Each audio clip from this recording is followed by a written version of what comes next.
बिस्मिल्लाहिर्रहमानिर्रहीम अस्सलाम वालेकुम।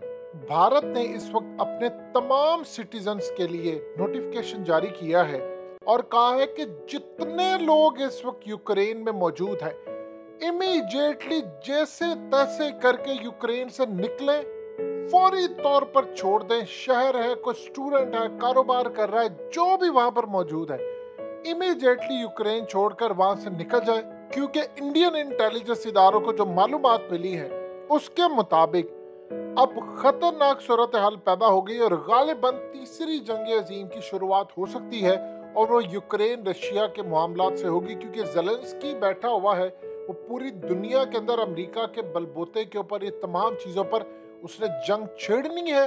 और इस सूरत हाल में गालिबन इस वक्त फ्रांस के अंदर या पूरे यूरोप में जो एहतजाज शुरू हो गया है, राइजिंग कॉस्ट बढ़ गई है, वहाँ पर महंगाई बढ़ गई है, लोगों की कैपेसिटी से बाहर हो गया। वो कह रहे हैं कि जाकर रशिया से सुलह करे, मामला तय करे। इस सूरत हाल में वहाँ पर बमबारी शुरू कर दी है। रशिया ने जो यूक्रेन के इलाके कैप्चर किए थे वहाँ पर उन्होंने मार्शल लॉ डिक्लेयर कर दिया है। आप इमेजिन कर लें कि सऊदी अरब के अंदर उन्होंने ऐलान कर दिया है कि हम लड़ने के लिए तैयार है, शहादत के लिए तैयार है। किसके? अमेरिका के खिलाफ और यूरोप के खिलाफ, जिन्होंने धमकी दी मोहम्मद बिन सलमान को कि तुमने तेल की कीमतें अगर ना गिराई प्रोडक्शन ज्यादा बढ़ाकर तो अब तुम्हें भयानक नताज भुगतना पड़ेंगे। आप सिनेरियो देखें तो आपको एक ही चीज नजर आएगी कि पूरी दुनिया इस वक्त जंग के दहाने पर पहुंच चुकी है और उन्होंने यानी पुतिन ने इस वक्त तमाम जो न्यू सिक्योरिटी मेजर्स है वो रशिया के अंदर अनाउंस कर दिए और कहा है कि इस सूरत हाल के अंदर तबाही बिल्कुल आखिरी दमों पर पहुंचने वाली है।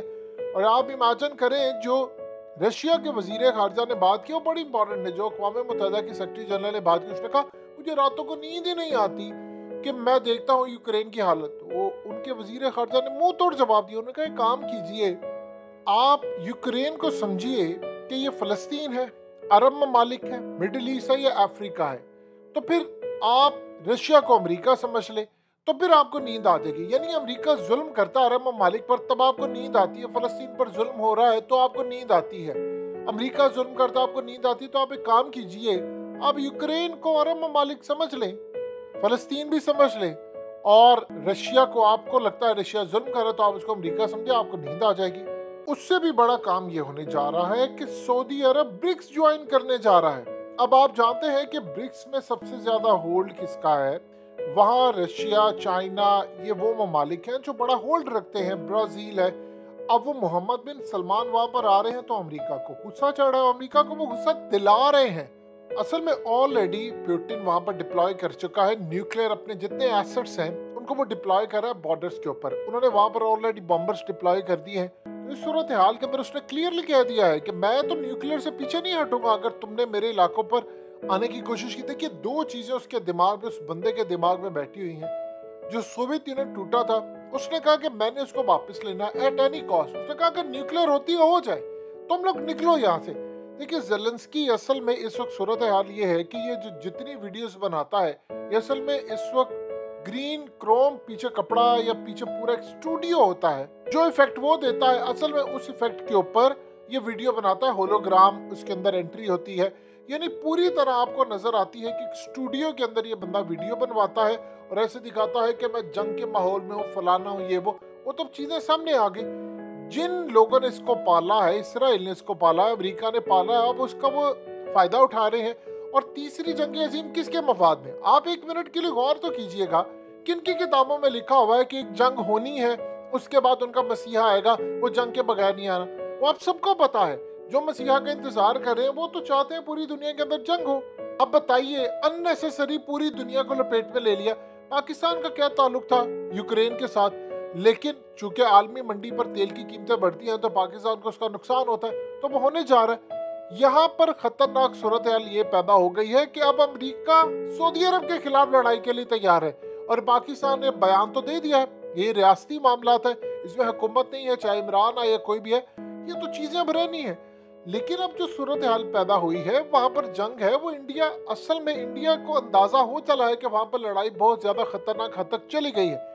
ये वो टाइम अब आने वाला है कि जहां पर आपको डिसाइड करना पड़ेगा कि आप अमेरिका के साथ खड़े हैं, आप रशिया के साथ खड़े हैं, आप कहां पर खड़े हैं। देखिए जितने रशियंस हैं आप उनको देखिए, वो ज़्यादातर दुबई चले गए हैं, वो यूएई चले गए हैं, किर्गिस्तान चले गए हैं, कुछ यूरोप जाना चाहते थे, वहाँ के हालात ख़राब है, कुछ अमेरिका जाना चाहते थे, अब उनको वहाँ पर जगह नहीं मिली तो वो मिडिल ईस्ट की जानिब चले गए हैं। तो ये असल में जो सूरत हाल पैदा हो रही है, वहाँ के भी बिलियनर्स कह रहे हैं कि जंग ख़त्म हो।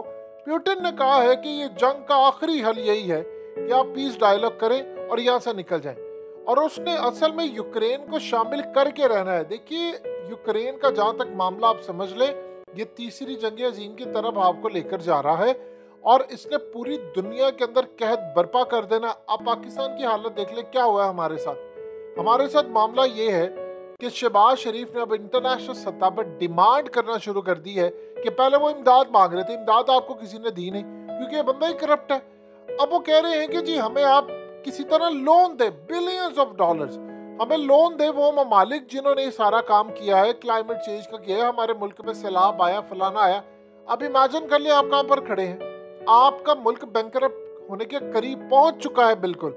आपको 50 अरब डॉलर चाहिए, 50 अरब डॉलर तो आपने कर्जे दे रहे हैं, 50 अरब डॉलर का आपका नुकसान हो गया, तो आपने चीजें कहाँ से पूरी करनी।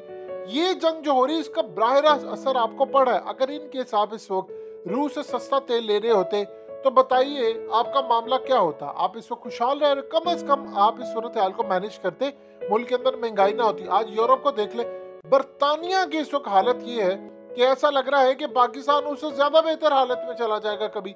यानी वहां पर इतने हालात खराब है, महंगाई को वो कंट्रोल नहीं कर पा रहे। वहाँ हर 2-4 महीनों के बाद उनका कोई वजीर आज़म बदल रहा है, रिजाइन हो रहे, इस्तीफे दे जा रहे। यानी कहीं किसी को कुछ समझ नहीं आ रही दुनिया के अंदर कि चल क्या रहा है, हो क्या रहा है। और यहाँ पर जो जंग है, तीसरी जंग अजीम के असर इतने ज्यादा है कि इंडिया ने अपने सिटीजन को अब कह दिया है कि आप यहाँ से निकले, क्योंकि हम यहाँ से आपकी लाशें नहीं लेकर आना चाहते। ये ना हो कि वहां पे कोई जंग छिड़ जाए और आप वहां पर हमें कह के हम बचाते फिर। उन्होंने कहा बाय ऑल मीन्स निकलो यहाँ पे, जो रास्ता मिलता है। देखिए होता क्या है कि बहुत सारे लोग वहां से जॉर्जिया चले जाते हैं, या वहां पर कुछ साथ उनके बॉर्डर लगता है सर्बिया या फलाना या दूसरी जगह, वहां से होते हुए वो फिर दुबई जाते हैं या मोस्टली कतर जा रहे हैं, वहां से होकर वो फिर आगे अपने ममालिक को जा रहे हैं। तो इंडिया के अंदर भी सूरत हाल ये है कि वहां पर भी हालात बहुत ज्यादा खराब हो गए यूक्रेन के, कि उनको बंदे निकालने पड़े हैं। देखिए कुछ तो वहां पर निकल आए थे। अब की दफा जो वार्निंग आई है, उन्होंने कहा है कि जो चीजें आपकी वहां पर है छोड़कर बस निकलने वाली कोशिश करें। यानी पासपोर्ट पकड़े, टिकट पकड़े, जो भी करना निकल जाए, और इंतजार नहीं इस बात का करे कि मोदी आएगा, मोदी आपको आकर बचाएगा, फलाना करेगा। जो हो सकता है कर गुजरे, क्योंकि ये टाइम असल में हालात खराब करने वाला है। ये दोबारा हम आपको निकाल नहीं पाएंगे। तो एक बात आप अच्छी तरह समझ लीजिएगा, इसके बाद पूरी दुनिया की फूड सिक्योरिटी का मसला पैदा होने वाला है। अगर आपने रशिया से सस्ता तेल ना लिया, आपने गंदुम ना ली, तो फिर एक बात आप याद रखिएगा अच्छी तरह, आपका मुल्क नहीं चल पाएगा, क्योंकि आपको किसी ने पैसे नहीं देने। आप बताइए यूरोप आपको पैसे देगा? वो खुद मर रहे हैं, उनकी जंगों की सूरत हाल है, आपको क्या मिडिल ईस्ट पैसे देगा? कौन देगा आपको पैसे? किसी ने आपको पैसे नहीं देने। तो लिहाजा आपको अपना खुद ही करना पड़ेगा।